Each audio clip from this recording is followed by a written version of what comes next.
Welcome, everyone. My name is Jeff St. Laurent, and as you can see, I have an awesome guest waiting to come on.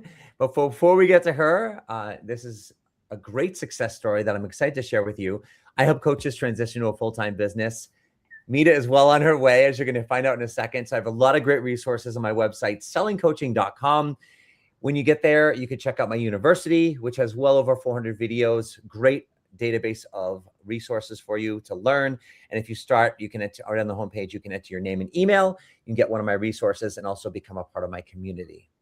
With that being said, I love to introduce, I'm so excited, Mita Patel. Welcome to the show. Hi, Jeff. Thank you so much for having me on. This is a great milestone for me as well. So thank you. Absolutely. So we just finished up a 5-month group mentor coaching program together. You also just officially got certified as a coach. Coincidentally, yep. Congratulations. Like last week, I think it was, right? Yes, it was. Yes, amazing. So it's so exciting. Like you're on a great space. So let's rewind back to the beginning of the 5 months and just kind of give people just a little synopsis of kind of like your story leading to that and where you were from a coaching perspective when you came to me. Yeah, sure. Thank you, Jeff. So my background's technology. So I've pretty much been in technology most of my life. I look young, but I'm getting old. So I've been in tech for a good 25 years. And actually, at the beginning of this year, I was thinking about what do I really want to do? What am I really good at? And I landed after, I won't give you the long story, but the short story is I landed on IPEC. And IPEC deeply resonated with me in terms of its philosophy. It was really about understanding who you really are. And your program, once you've been through the first few modules, you can be the best coach in the world, but actually, if you don't know how to transition all the amazing skills that you're learning into a viable business, that's really where your program came into play. And IPEC had your quick start module on there, and I thoroughly enjoyed that. And I thought, right, I can probably be an amazing coach, but I think I need your program support to really help me transition this into a business. And I learned way more than I thought I would during your program, which I'm looking forward to talking to you about. Yeah, exactly. Yeah, you learned tons. And so Yeah. as we started off, I think for you, I kind of saw where you were struggling the most, with that message, right? And it's like, oh, I've been this expert. I mean, in my opinion, this amazing expert in the tech space, a quarter century, right? We hate to say that, right? But a, a long time in this space, really working your way, there, and you kept looking at this as like, all right, so now I'm done with that, and I've got this like whole new identity, and I'm brand new, and what value do I have in this space?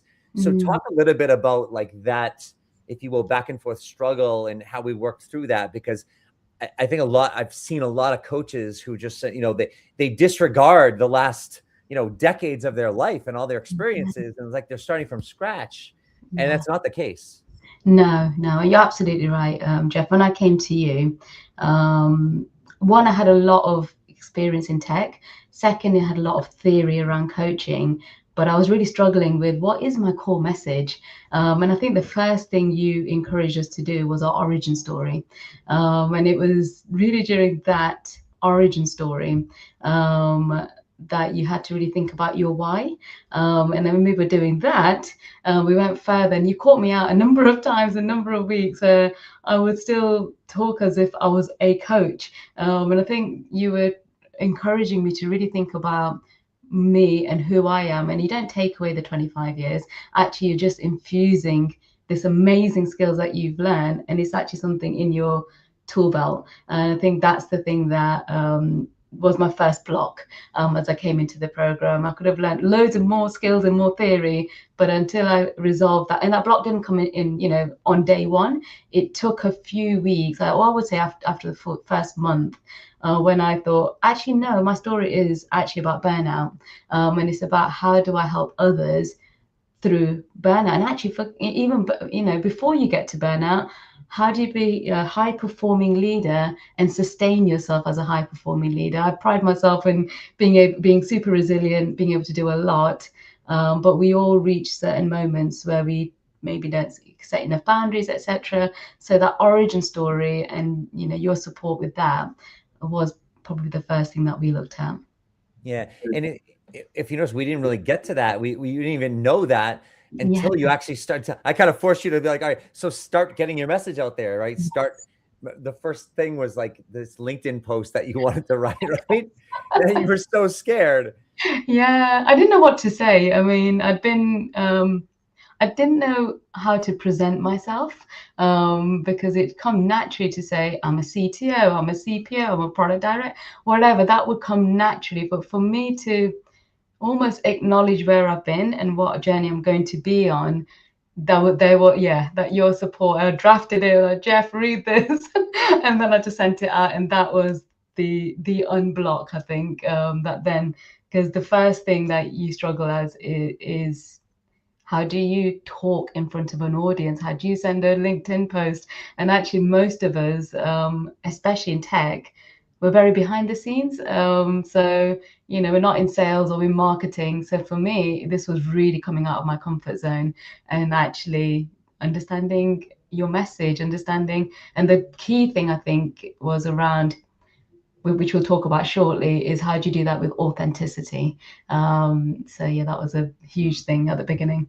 Yeah.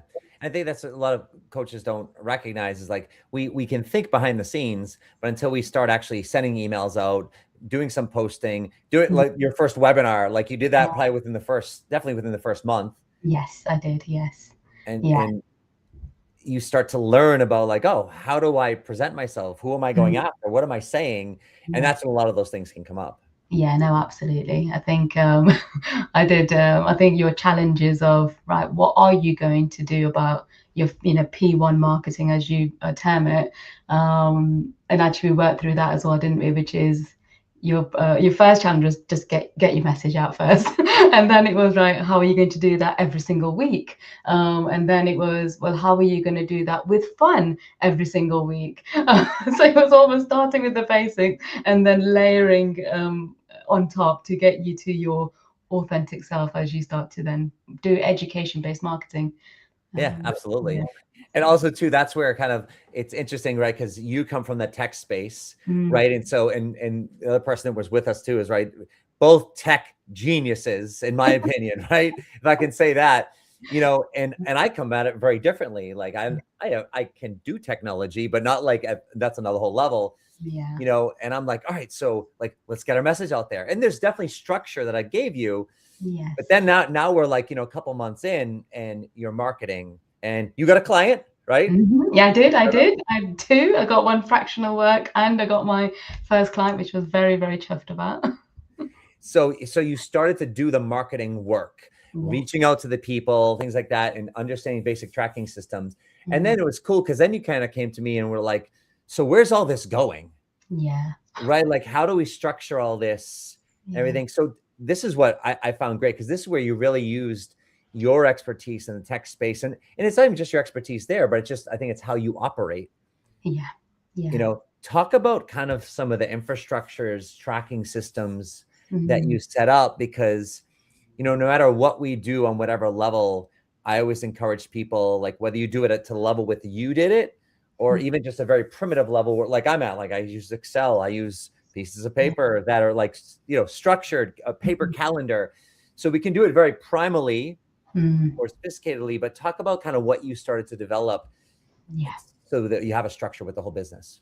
Yeah, so my tech and my product background really did kick in as I witnessed our structure, as I looked at what you were asking us to do, and how we held ourselves accountable to that.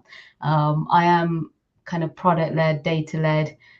So initially, I think I listened to what you were saying, and the first, most basic thing was to, okay, right, I'm going to put a spreadsheet together, just to say, right, when I'm doing, the first thing was around how do you reach out, even if it's a warm lead or a cold lead, there's a structure to it. And you verbally told us about the structure. So the first thing was, right, spreadsheet, columns, right, Jeff, have a look at my message. It's based on this person. This is how I know them. This is my connection to them. This is what I'd like to ask them. And this is my message to them. And then you would come in and say, okay, have you considered this, or why did you say that? Or you just help us understand how you reach out to people in a structured way, through all your experience. So then I thought, okay, we're doing all of that. Then we're doing follow up. But this is kind of started to become a workflow now. So when I started to recognize that, and actually that workflow is leading to data. Who have I reached out to? Where am I in this workflow? What did I do in the last week? How did I spend my time? Then my tech really kicked in, where I thought, well, there's a workflow and there's data here. So I took out the spreadsheet, and I ended up using some AI. There's many AIs out there. I use an AI tool to help me structure that data, and then I used a kind of something called Airtable, which is your own way of creating your own CRM, and I structured it into OKRs. What am I trying to achieve? What's my objectives? What are my key results that I'm tracking? Because I was diversifying at the same time, not just relying on coaching. And then actually using Jeff's process, how am I working through this workflow? And I basically created my own little platform to measure that. And then every week I would send myself an email to say, where did I spend most of my time? Because the philosophy that you follow is you need to be spending 50%, 50 to 60% of your time on P1, P2 marketing. So then I can see where I'm spending my time. So yeah, so I really did take it to the next level with introducing tech in there as well. Well, it was, I remember you came back to me like, and it evolved each week, Yes. but I'm like, wow, like this is amazing because it really showed the structure of what I was teaching you, but it pulled it into like a simple way of tracking it, Yes. so how you got to that point in using the technology, I was like, wow, whatever you did. But once the output was there, it was very simple to use because Yeah. it was just like very like, okay, I got to fill in this column. Like, how do I know this person? Great, fill that in. And it Yeah. kind of built the structure for you to create the approaches to market people. Yes. And then you also were able to track it in the same struct system. Yes, exactly right. And it worked for me, and I'm sure it Yeah. worked for others as well. But I think it was based on the teachings of how do you approach people, and how do you then give us feedback, right? Because I'm still doing the same thing. I'm just now doing it in a way that is automatically tracking, at the same time as well. And then I use some other peripheral technology all around that. So, video editing, content creation, all that was additional tech, that I started to use as well. Yeah. And Yeah. so talk about now, like kind of where you got to, like, so over the 5 months, like we can only do so much in 5 months, but Mm. even towards the end, one of the things I'll say is what you even did that on your own before I said it was, take a look at, where you came to, all the things you set out for in the 5 months, and then what were some of the things that you accomplished, Yeah. and you came back, and it was just like, I mean, I'm always the one usually for clients being like, they'll say a few things and I'm like, well, what about this, and this? Because sometimes they don't see like all the smaller pieces that are Mm. really significant that would never have been done. Yeah. But you had like this, again, this sheet. I don't know if I can add to this. It was very, very thorough Yeah. of really what you were able to accomplish. Mm. So talk about some of those things, because a lot of this is like, yeah, great, you got a couple clients, right? You're starting to get paid. And I always tell Mm. people like, yeah, I want to get you paid. And that's, of course, that's going to happen. But Yeah. understanding the processes and how it all works, where your time's going and what you're doing, that's the bigger value in your first even 6 months to a year, because that's the stuff you got to, consistently repeat over time, which is going to give you the sustainable business. Yeah, no, absolutely. And I think, one thing you asked us is not, yes, your end goal is clients, but there's so many pieces of the puzzle that come together. And we can get lucky, but I got lucky, I'd say, when I got my first client. But actually, what we're doing is trying to not get that one client, but we're trying to create sustainable practices, to help us repeatedly have a sustainable business. So I think the first thing, I did do is at month 4. I asked myself, I started here, and before we get to month 5, I want to understand, and we do this in technology, which is a retrospective, what's gone well, what hasn't gone well, and I've got another month to crack this with Jeff. So what am I going to do differently? So I did that at month 4. So then by the time month 5 came along, it wasn't like, it's too late now. I still had another month with you to be able to work through and really rationalize. And the thing that came to me at month 4 was I didn't know how to do group programs, and I didn't really understand how to approach businesses. And so I knew that that's something that I wanted to work on. So anyone else doing this, I think a little retro to with yourself at month 4 is really important. And then I think, so not I think, but yes, I evidenced at month 5. I pulled out a number of stats. So I can read a few of them out. So Yeah, go for it. yeah, so this isn't just our program, but this is a combination of going through the IPEC coach training program plus our time together over the 5 months. Managed to help 23 people through 60 plus hours of coaching and mentoring support. I've helped 2 postgraduates. I've helped 6 founders actually at various stages in their kind of ideation stage to kind of trying to get commercializing their business. I've actually now got 2 paid clients. I've had a fractional CTO gig as well. I've done 4 speaker events. I've done 1 group webinar, which I'll grow later. And I started something called Mindset Hacks, and that got me into the habit of being on video. That first video, oh my God. It took me about 60 takes. It took my daughter to come in and say, get a grip, just be yourself, to record that first video. But I did manage 10 video contents with newsletters, got LinkedIn posts going. And then that led me to your challenge of, well, what are you going to do that's fun for you? And now I absolutely love doing podcasts. And I launched the Sustainable Tech Leader, and I'm on episode 8 of that as well in our program. And then from a learning and development perspective, I've done my certified coach. I'm a ELI coach, ELI certified. I've done a board advisor certification, and I've started on this amazing accelerator program to provide help social impact founders as well. So yeah, and I could go on, the list goes on, but I think they're my highlights. Yeah, those are absolutely the highlights. And there's so much, there's a lot more. But I think it's part of that is just acknowledging our successes along the way. Yes. Because in this space, obviously, yes, we want the paying client, right? The ultimate result. Yes. Yet it's all the pieces along the way that allow us to grow ourselves that bring us to that space. Yes. And it becomes more natural, I think, because the more you learn about yourself, and I'm not saying that this is cracked by any means, but I think one of the things that you also help us understand is actually to make this sustainable can take you up to a year to 18 months. And actually keeping that at the back of your mind is to make, when we use the word sustainable, not to get the first client or the second client or the third, it's how do you get that flywheel going? And that takes time. It doesn't happen overnight.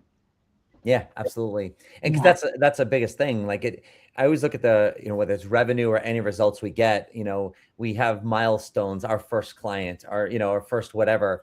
Yeah. And it's like, it's celebrating those along the way. But like when you're in it for the long term, then at some point it doesn't matter anymore, because the next month you start from 0, the next year you're, so it's just, you've got to be able to duplicate that. Yes. And in this space, there's no accountability. We're by ourselves. Yeah. And so it's like, that's where the structure and the systems come in. It's always going back to that over the years. I've always gone back to like, what are the fundamentals? What are the fundamentals? I got to reground myself, because we can lose our way sometimes. We can absolutely. And actually, do you know what, Jeff, the temptation and the lure of a full-time job is always looming, because you can work very long hours, do a lot, and have nothing to show in return apart from the fact that you've got full autonomy and you're working to your purpose. If you are in a job, you're going to get paid, right? You're going to get paid at the end of the day, at the end of the week. So actually, that's why understanding the why behind what you're doing, and is it going to sustain you through those low moments, I think is really important.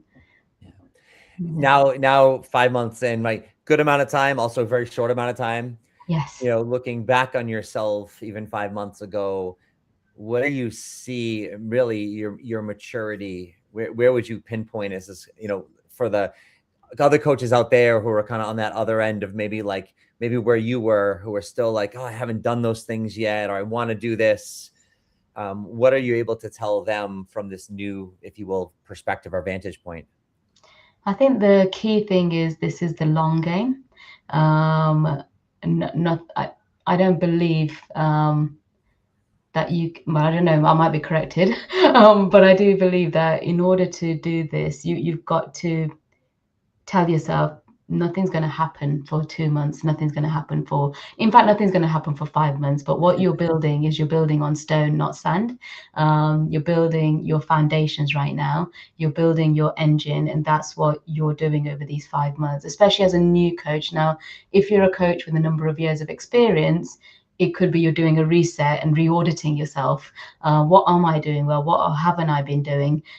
So for me, that's the first thing that I would say to myself, that don't get so frustrated within a few months. Look out for the wins every week. Look out for what went well, not just what didn't go well, etc. So looking for the wins and celebrating the wins, no matter how small they are. I think you've got to do that as well. And I think asking for help when you need it, whether it's coaching support, whether it's mentorship support, you're fully accountable. No one, you haven't got a manager. No one's telling you what to do. So you are accountable for yourself. And therefore, if you need something, you have to ask for it. So yeah, I think they're the things that I would probably say to myself, and call it quickly. If something's not working, think it through. Absolutely. Quickly. Yeah. Well, it's been a joy working with you, Mita, and Yeah. seeing your progress. And I'm so excited to see where you go. And I just want to say thank you, for just what you brought to the table, but also your trust. And like I could tell you trusted me, and anything that I taught you, you're like, okay, you bought into it, right? And you went with it, and you started to see like, I see how this can work. Yes. And I really appreciate that. And I'm so excited to see, where this takes you. Yeah, no, thank you, Jeff, and thank you to you as well, because I think your approach is also how do you incorporate integrity in the work that you do. Sales and marketing is a block for most coaches, and therefore I think your approach infuses it with integrity, which is education-based marketing, doing things with the things that you feel authentic to you, doing your reach outs with integrity as well. So that's been a really key component for me, and for me choosing your program as well. So thank you as well, Jeff. Awesome. Awesome. Thank Right. you for everyone who's seeing this and Yes. hopefully learning from this, and hopefully you could take this away and use this in your practice. So until next time, thank you, Mita. Thank you, everyone. And we'll be back for another interview very soon. Take care, everyone. Thanks. Bye.